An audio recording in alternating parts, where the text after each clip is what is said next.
So this is my image corruption, and I started out using Procreate to create some basic thumbnails, and I'm using very simple shapes when I'm doing this. Using simple colors to kind of create an idea of reflection, and then I went in and painted the background. And then once I've got kind of that rough idea, then what I do is I pick a couple and I start building out the thumbnail. So I'm using some reference real quick here to kind of plot out the character itself and then kind of work accordingly.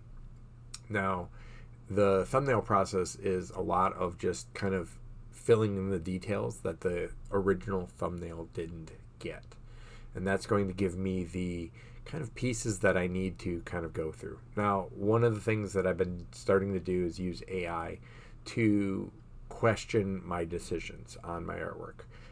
And so I basically put in AI and say, hey, this is what I want to get out of it, and what do you think I should do? And in this case, it told me to change the color of the poison from the sword, and it told me to make the moon bigger, and it gave me definitive decisions that I can either add or subtract. I did the line work, and I put the line work onto the initial canvas here, and then the canvas is a very smooth canvas. It's a Vinci Pro Smooth, I think it is. And so I'm using quite thick paint to actually build out the initial canvas paste, because thin washes tend to run a lot more on this particular canvas. And so I'm just filling in the darks, the purples, the reds, and I'm trying not to use the same color over and over, and instead using small blotches to kind of fill in the different areas. And you can see here in the fire and in the where the fog would be is going to be a lot thinner, because I'll build that up down the road. Now, this is my first pass. So once I've got that done, then what I'm going to do is I've intentionally left the face blank, and what I want to do is kind of fill in the mood of the scene before I do that. And then here you can see I'm starting to paint the actual face, and I'm using my built-in maul stick here to kind of get the details in. And once I pretty much paint the face, I don't really go back and fix it. The face is my focal point, and so from there I'm just kind of moving outward and building accordingly. So with that in mind, once everything is kind of put in place, that's when I start detailing the armor out a little bit more, adding a little bit more highlights, and you'll notice that everything is very still kind of flat and one-sided. And so what I'm doing is I'm going through and starting to add details into the background, kind of align some of the windows and things like that to kind of solidify that a little bit more. I'm using a little maul stick that I built. It's basically two wooden wheels on a square 12-inch beam, and they're just screwed together, and it's nice because I can kind of lean it up against the painting without pulling it because the wheels are around it. I'm essentially adding in more and more kind of layers of color. I'm trying to kind of almost use a pointillism effect, and this is what I do when I plein air paint, and I feel like it adds a lot more vibrancy of color, and it gives me a better kind of range of color instead of this flat monotone, like one color fits all type of thing.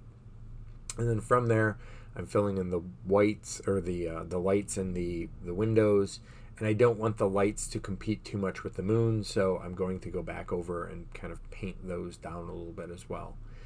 And from here, you'll see that a lot of the sky is kind of done, and I really don't paint on it much, but instead I'm building in more of my darks. And now this is not something I usually do. I usually do dark to light, but I kind of wanted to go with the average tone and then kind of build in the shadows a little bit more.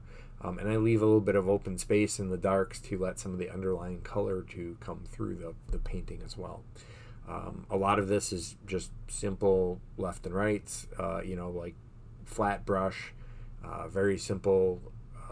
I'm not using black per se. I'm using like an ultramarine and a like alizarin crimson to get my blacks. And so you'll notice that I'm trying to push in more grays, and that's going to give me a little bit more of the form, but I'm also trying to put some purple from the sky in there and a little bit of red in there from the moon. And then I'm adding in kind of more of the painterly effects, and you'll notice that I'm kind of skipping around because I feel like as I skip around the painting, it gives me a little bit more kind of glow, and I can process the painting as a whole instead of working on part by part. And then you see I'm just kind of, once I've got the warmth into the windows, then I'm adding those detail of what like stained glass would be.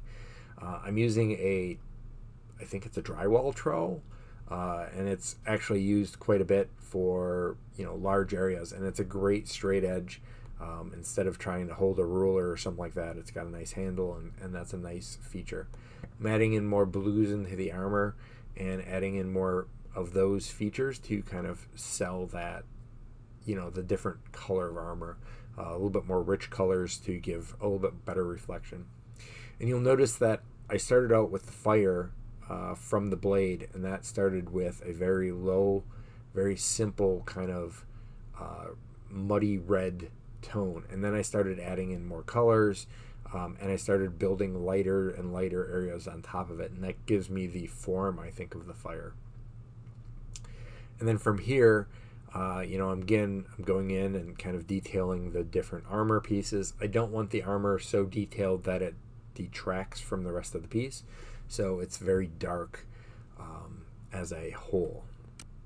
And so as I continue on, this is pretty much the base of the painting, and I'm just kind of going in. The final stage is essentially adding the gargoyles, which I just kind of left out, and I'm adding a little bit more of like highlights and kind of pushing the brights a little bit more into the scene. I'm also adding a little bit more oranges into the sky to kind of mute the sky a little bit and kind of make it feel like it's bleeding. Here's the gargoyles, and essentially that is my painting. Other than that, this was a great painting to work on. I felt it progressed very well. And if you have any questions, feel free to reach out and let me know. All right, y'all have a good day.